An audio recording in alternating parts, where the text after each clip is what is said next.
Vaginal discharge होता है बहुत ज्यादा। आपको ओव्यूलेशन के टाइम पे हो रहा है, सेक्सुअल अरोजल के टाइम पे हो रहा है। हेलो गाइस, आज मैं आप लोग के लिए फिर से एक लॉन्ग वीडियो के साथ आ चुकी हूँ। तो आज मैं आप लोग के लिए कुछ आसन्स लेके आ चुकी हूँ जो कि है एक्सेसिव वाइट डिस्चार्ज। अगर आप लोग को एक्सेसिव वाइट डिस्चार्ज होता है, वजाइनल डिस्चार्ज होता है बहुत ज्यादा, तो उस चीज पे मैं आप लोग के लिए एक आसन्स लेके आ चुकी हूँ और प्लस एक मैंने ब्रीदिंग एक्सरसाइजेस भी डाली है। एक्सेसिव वाइट डिस्चार्ज को ल्यूकेरिया भी बोलते हैं और ये किस वजह से होता है पहले हम उस बारे में बात कर लेते हैं। आपका ये रीजन हो सकता है कि हार्मोन आपका बैलेंस नहीं है या फिर स्ट्रेस भी रीजन हो सकता है। आजकल हमारे लोग का लाइफस्टाइल बहुत ज्यादा खराब हो चुका है। तीसरा जो रीजन है इन्फेक्शन की वजह से भी हो सकता है। योगा कोई इलाज नहीं है इन्फेक्शन का, लेकिन योगा जो है हेल्प करता है हमारे हार्मोन को बैलेंस करने में, हमारे स्ट्रेस को रिड्यूस करने में और हमारा ओवरऑल रिप्रोडक्टिव हेल्थ को मेंटेन रखता है। अब आप लोग में से कई लोगों के दिमाग में ये चीज आ रही होगी, व्हाइट डिस्चार्ज तो बहुत नॉर्मल भी होता है। राइट, आपने बिल्कुल सही कहा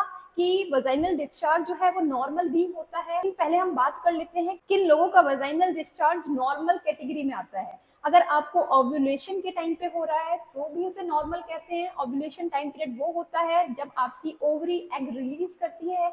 आपके नेक्स्ट पीरियड के 14 डेज पहले जो होता है उस टाइम में अगर आपको हो रहा है तो भी एक नॉर्मल कैटेगरी में आता है। सेकेंडली, अगर आपको प्रेगनेंसी के टाइम में हो रहा है, क्योंकि प्रेगनेंसी के टाइम में हार्मोनल चेंजेस हो रहे होते हैं, तो ये भी उस टाइम में अगर आपको हो रहा है तो भी नॉर्मल। एक्सेसिव नहीं होगा, वो भी नॉर्मल ही होगा। तीसरा, सेक्सुअल अरोजल के टाइम पे हो रहा है, वो भी नॉर्मल कहा जाएगा। अगर हम बात करें मेनोपॉज के टाइम पे या फिर मेंस्ट्रुअल साइकिल के टाइम पे, अगर ये सब टाइम पे हो रहा है तो भी नॉर्मल कहा। तो अब हम बात कर लेते हैं किन लोगों का नॉर्मल नहीं हो। जो वजाइनल डिस्चार्ज हो रहा है उसके कलर में चेंजेस देख रहे हैं, like brown colour, grey colour, yellowish colour, और अगर आपको स्मेल फील हो रही है तो भी वो नॉर्मल नहीं है। अगर वजाइनल डिस्चार्ज हो रहा है उस टाइम पे आपको बर्निंग सेंसेशन अगर हो रही है, कुछ इचिंग सा, इरिटेशन सा फील हो रहा है, तो भी वो नॉर्मल नहीं है। यूरिनेशन के टाइम पे या फिर सेक्स के टाइम पे आपको पेन फील हो रहा है तो भी ये नॉर्मल नहीं है। तो आपको डॉक्टर से कंसल्ट करना चाहिए एंड आपको योगा आसन भी करना चाहिए। अब मैं आपको ये चीज क्लियर कर दूं कि ये जो आसन है सिर्फ उन लोगों के लिए नहीं है जिन्हें एक्सेसिव वाइट डिस्चार्ज की प्रॉब्लम है। जिनको नहीं है उन्हें भी करना है ताकि उनका हार्मोन बैलेंस रहे। स्ट्रेस हो चुका है हमारी लाइफ में, ज्यादा नहीं, आप अपने लिए आधे घंटे से 1 घंटे का टाइम निकाल सकते हैं। वो भी नहीं निकाल पा रहे तो हाफ एन आवर एटलीस्ट निकाले और इन योगा आसन को अपने दिनचर्या में लेकर आए। ये रेगुलर बेसिस पे आप लोग ने इस वीडियो में लास्ट तक बने रहना है, क्योंकि ये आसन बहुत ज्यादा इंपॉर्टेंट है। जिनको दिक्कत है उनके लिए भी और जिनको दिक्कत नहीं है उनके लिए भी, सभी को ये योगा आसन करनी है। लास्ट में मैं कुछ पॉइंट्स बताऊंगी, वो अगर आप करते हैं तो आपको बहुत ज्यादा हेल्प मिलेगी। तो चलो शुरू करते हैं। हमारी सबसे पहली जो योगा आसन है वो है बटरफ्लाई पोज। उसे हम बद कोणासन भी बोलते हैं। अपने फीट को एक दूसरे फीट से आपने टच कराना है। इस तरीके से आपने अपने हाथ को इंटरलॉक करना है और अपने पैर के टोज को इस तरीके से होल्ड करना है। अपने पैर को ज्यादा आगे ना करें, अपने पैरों को अपने पेल्विक एरिया के पास रखें। कमर गर्दन सीधी रहेगी। एटलीस्ट 10-10 के 3 सेट्स कर ले। आप लॉन्ग सिटिंग करते हैं तो लोअर बॉडी बहुत ज़्यादा स्टिफ हो जाती है, तो उसमें ये बहुत ज़्यादा हेल्प करता है। हिप्स को और आपके थाइज को ये ओपन करता है, आपके डाइजेशन के लिए अच्छा होता है। शुरू करते हैं अपनी दूसरी योगा आसन की, वो है हमारी सेतु बंद आसन, जिसे कि हम ब्रिज पोज भी बोलते हैं। इस तरीके से आपने लेट जाना है और अपने पैरों को फोल्ड करना है और आपको अपने पैरों को दूर नहीं करना है, पास करना है। आपको अपने हाथों से अपने एंकल को होल्ड करना है, धीरे धीरे से अपने हिप्स को उठाना है। तो ये हो गया हमारा सेतु बंद आसन। आपने जब ऊपर होगे तो आपको इनहेल करना है, नीचे आओगे तो एक्सहेल करना है। Inhale, exhale, inhale, exhale. तो ये हमारे थायराइड के लिए भी बहुत अच्छा होता है। रीढ़ की हड्डी, आपके जो लेग्स हैं, आपके जो थाइज हैं, सबको स्ट्रॉन्ग बनाता है। आप इसे होल्ड करके भी रखें इस पोजीशन में 10 सेकंड्स के लिए। ये आपके डाइजेशन के लिए भी बहुत अच्छा होता है और आपके अगर बैक पेन हो रहा है तो उसको भी ये रिड्यूस करता है। अपनी ये 10-10 के 3 सेट्स कर लेने हैं, लेकिन कोशिश करें आपको ब्रीदिंग के साथ ही करना है। जब आप ऊपर जाएंगे तो आपको इनहेल करना है और जब आप नीचे आओगे तो आपको एक्सहेल करना है। तीसरा है हमारा भुजंगासन, जिसे कि हम कोबरा पोज भी बोलते हैं। आप लेट जाओ आराम से, हाथों को ना बहुत आगे होगा ना बहुत पीछे होगा, अपनी चेस्ट के बगल में रखना है। एल्बोज जो है आपकी बाहर की तरफ नहीं होंगे, अंदर की तरफ होंगे। जब आप उठोगे तो आपको इनहेल करना है, जब नीचे आओगे आपको एक्सेल करना है। और आपके जो शोल्डर्स हैं, ध्यान रहे वो कान की तरफ ऐसे ना जाए, ये ऐसे रहेगा।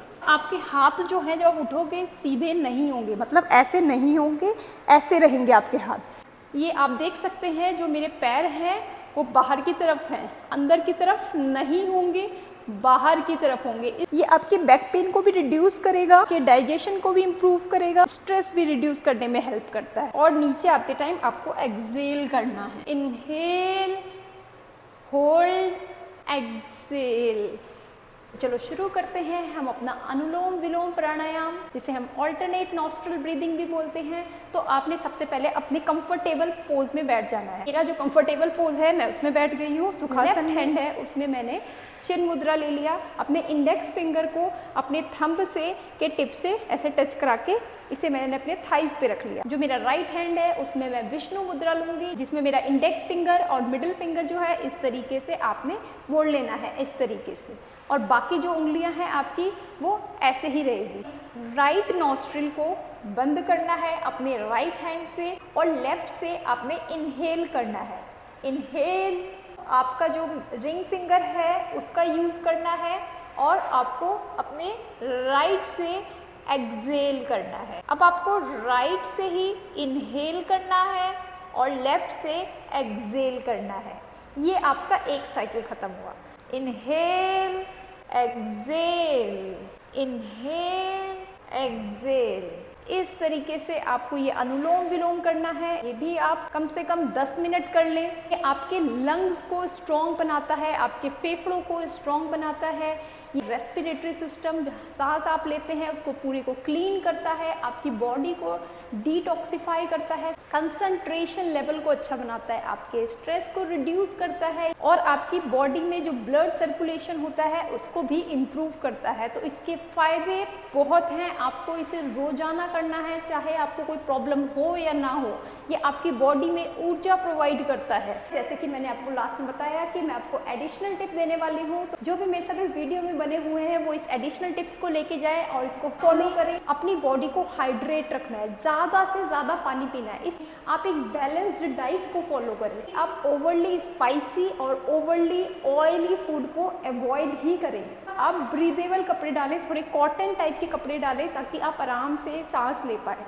और जो अंडरगारमेंट्स वगैरह है वो भी आप कॉटन यूज़ करें। इस तरीके से आप अपने हाइजीन को मेंटेन रखें। ये जो मैंने आपको कुछ आसन्स बताए हैं उन सब आसन्स को आप फॉलो करें, और जो ब्रीदिंग बताई है उसको भी आप फॉलो करें। आपको खुद से रिजल्ट दिखना शुरू हो जाएगा।